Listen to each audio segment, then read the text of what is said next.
আসসালামু আলাইকুম এভরিওয়ান। স্বর্ণাজ কিচেনে আপনাদের স্বাগতম।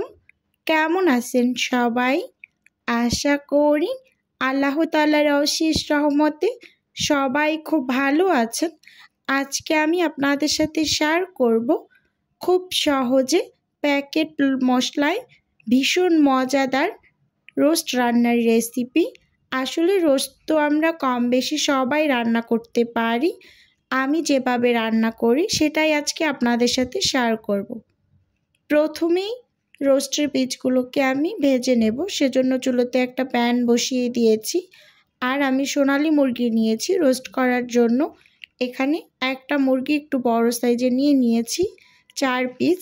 এখন মুরগির এই পিসগুলোকে আমি ভেজে নেব। দেখতেই পাচ্ছেন এক এক করে পিসগুলো দিয়ে দিয়েছি। এখন একটু অপেক্ষা করে উল্টে দিচ্ছি। সব সময় রোস্ট রান্নার ক্ষেত্রে একটা কথা মাথায় রাখবেন, রোস্টের পিসগুলোকে খুব বেশি কড়া করে ভাজবেন না, তাহলে ড্রাই হয়ে যাবে। এখন এই যে আমি নামিয়ে নিচ্ছি হালকা করে ভেজে। চুলোতে আমি আরেকটা প্যান বসিয়ে দিয়েছি। এখন ওই যে রোস্টের পিসগুলোকে ভেজে নিয়েছি, যে তেলটা ছিল সেটা দিয়ে দিলাম। আরও 3 টেবিল চামচের মতো রান্নার রেগুলার তেল দিয়ে দিয়েছি। এখন বেশ কিছু পেঁয়াজ কুচি দিয়ে দিয়েছি। এটা ব্রেস্তা করে নেব একটু। আজকের এই রোস্ট রান্নাটা আপনাদের সাথে একটা কারণেই শেয়ার করা, প্যাকেট মশলায় খুবই মজাদার এই রোস্ট রান্নাটা আমি প্রায়ই করে থাকি, আর এতটাই মজার হয় এর গ্রেভিটা, এটা কেউ না তৈরি করে খেলে বিশ্বাস করতে পারবে না। সত্যিই ভীষণ ভীষণ ভালো লাগে, তাই আর আপনাদের সাথে শেয়ার না করে পারলাম না। এখন এই যে ব্রেস্তাটা তুলে নিয়েছি, ওই একই তেলে আমি আবারও কিছু পেঁয়াজ কুচি দিয়ে দিয়েছি। এখন একটু নেড়ে চেড়ে ভেজে নিচ্ছি। এর মাঝে দিয়ে দেব আমি গরম মশলা, অল্প অল্প করেই দিচ্ছি, যেহেতু রোস্ট মশলা দিয়ে রোস্টটা রান্না করব, সেজন্য সব কিছু অল্প অল্প করেই দিয়ে দিয়েছি। তেজপাতা, এলাচ, দারুচিনি, লবঙ্গ, স্বাদ অনুযায়ী কিছুটা লবণ দিয়ে দিয়েছি। অল্প করেই লবণটা দিয়েছি। রোস্ট ভাজার সময় আমি রোস্টের পিসগুলোকে একটু হালকা লবণ মেখে ভেজে নিয়েছি, সেজন্য অল্প করে লবণটা দিয়েছি। আর কিছু পরিমাণ পেঁয়াজ বাটা দিয়ে দিয়েছি। এখন খুব ভালোভাবে একটু ভেজে নেব, হালকা করে ভেজে নেওয়া হয়ে গিয়েছে। 1 টেবিল চামচ উঁচু উঁচু করে আদা বাটা আর রসুন বাটা দিয়ে দিয়েছি। আর সেই সাথে এখানে আমি বাদাম বাটা দিয়ে দিলাম একসাথে।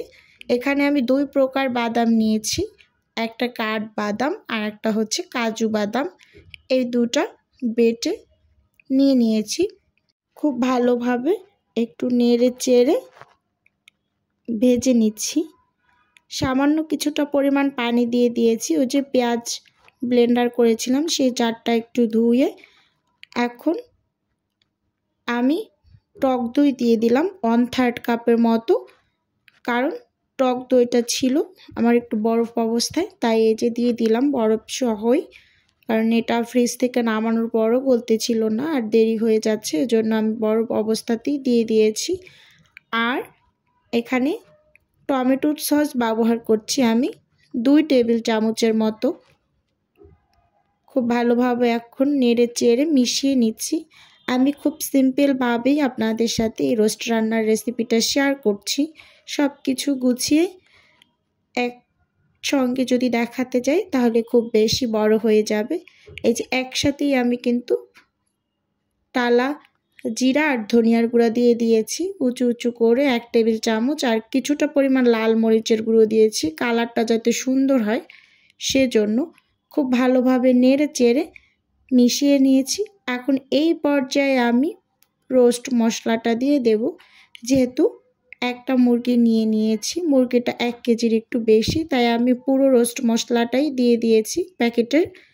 এখানে আপনারা মুরগির সাইজ অনুযায়ী রোস্ট মশলাটা কম বেশি ব্যবহার করবেন। খুব ভালোভাবে এই যে নেড়ে চেড়ে মিশিয়ে নিয়েছি।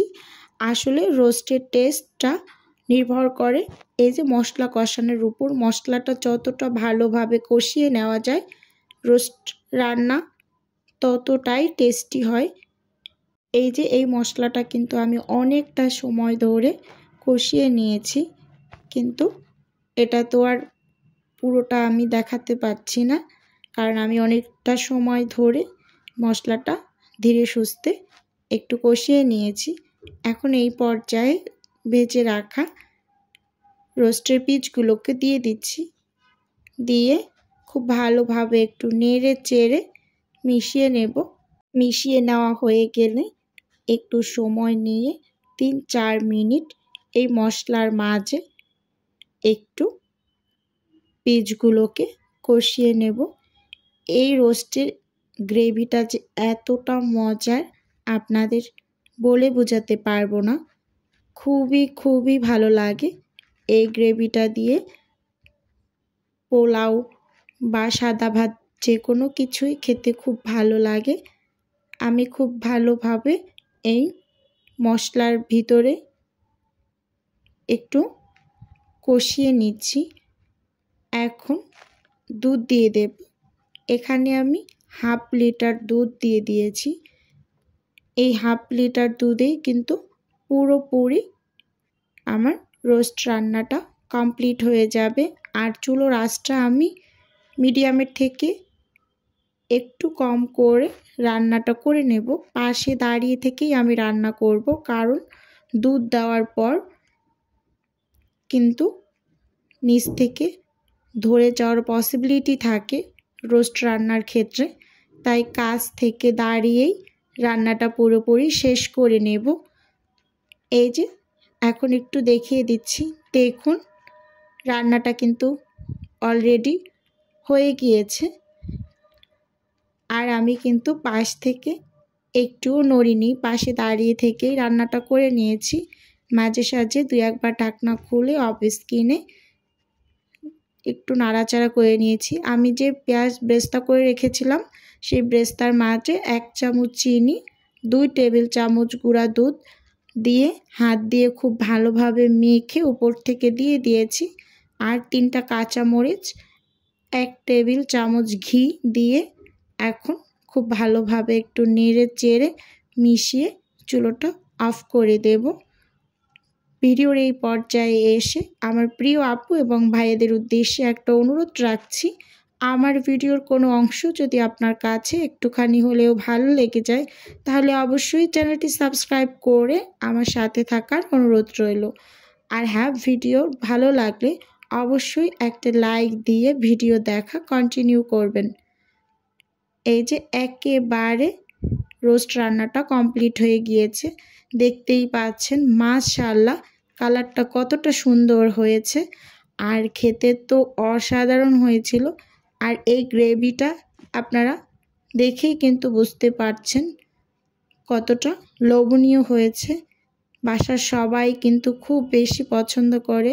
বাবার বাড়ি গেলে তো সবাই সব সময় বলবে যে রোস্ট রান্না করো তুমি।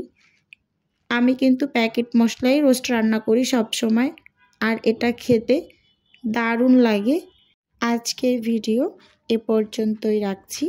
দেখা হবে অন্য কোনো নতুন ভিডিওতে। সে পর্যন্ত সবাই ভালো থাকুন, সুস্থ থাকুন। আল্লাহ হাফেজ। আসসালামু আলাইকুম।